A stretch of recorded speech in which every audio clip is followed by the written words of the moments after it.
CITU এর রাজ্য দপ্তরে যথাযোগ্য মর্যাদায় প্রয়াতা নীলিমা মৈত্রের স্মরণ সভার আয়োজন করা হয়।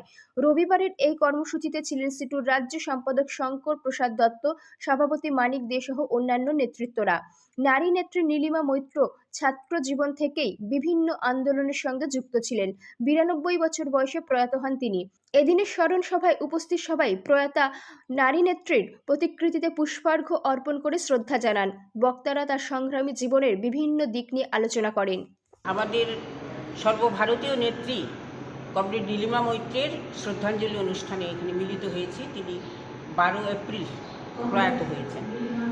আসলে কমরেড নীলিমা মৈত্র এমন একজন মানুষ যিনি স্বাধীনতা আন্দোলনের সঙ্গেও যুক্ত ছিলেন এবং একদম ছাত্রাবস্থা থেকেই একদিকে ছাত্র আন্দোলন, পরবর্তী সময়ে নারী আন্দোলন এবং শ্রমজীবী মানুষের সঙ্গে আন্দোলনের সঙ্গে যুক্ত হয়ে একদম ৯২ বছরে তিনি মারা গেছেন এবং শেষ দিন পর্যন্ত লড়াইয়ের সঙ্গে যুক্ত ছিলেন।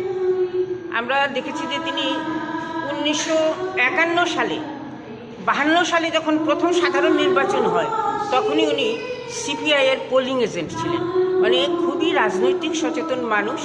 আর জীবনসঙ্গী হিসেবে পেয়েছিলেন কমরেড সুনীল মৈত্র, যিনি পলিট ব্যুরোর সদস্য ছিলেন। তিনি 80-র দশক থেকে মূলত অঙ্গনওয়াড়ি কর্মী সহায়িকাদের সংগঠিত করার কাজে হাত দেন এবং 91 সালে যখন অঙ্গনওয়াড়ি ফেডারেশন গঠিত হয় তখন তিনি প্রথম সাধারণ সম্পাদিকা। এরপরেও তিনি প্রায় 2016 পর্যন্ত এখানে সভানেত্রী ছিলেন। পরবর্তী সময়ে কার্যকরী কমিটির সদস্য ছিলেন। শ্রমজীবী নারী সমন্বয় কমিটি যখন গড়ে ওঠে তখনও তিনি একই সঙ্গে আমাদের বিমল রানুদেবী, সুশীলা গোপাল সকলের সঙ্গে মিলিতভাবে এইটার সঙ্গে যুক্ত ছিলেন। আমাদের রাজ্যেও তিনি এসেছেন। যখন অঙ্গনওয়াড়ি সংগঠন ত্রিপুরা সরকারি কর্মচারী সমিতির সঙ্গে ছিল তখন ভবতোষ দত্ত এবং নীলিমা মৈত্র এখানে এসেছিলেন এবং সংগঠনকে গড়ে তোলার কাজে হাত দিয়েছেন। পরবর্তী সময়েও এসেছেন।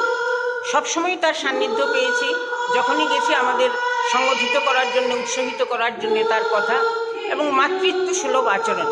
আপনারা সকলেই জানেন যে কমিউনিস্ট আন্দোলনের কর্মীরা কিভাবে আক্রান্ত হয়েছে। তার বাড়িটি ছিল সকলের আশ্রয়স্থল। খুব কষ্টের মধ্যে জীবনযাপন করলেও সকলকে নিয়ে চলার চেষ্টা করেছেন। এর মধ্যে সংসারও প্রতিপালন করেছেন। তার 4টি ছেলে, সকলেই প্রতিষ্ঠিত। আমরা জানি এই অভাব অপূরণীয়। আমরা তার আদর্শকে লক্ষ্য করে এগিয়ে চলার চেষ্টা করব।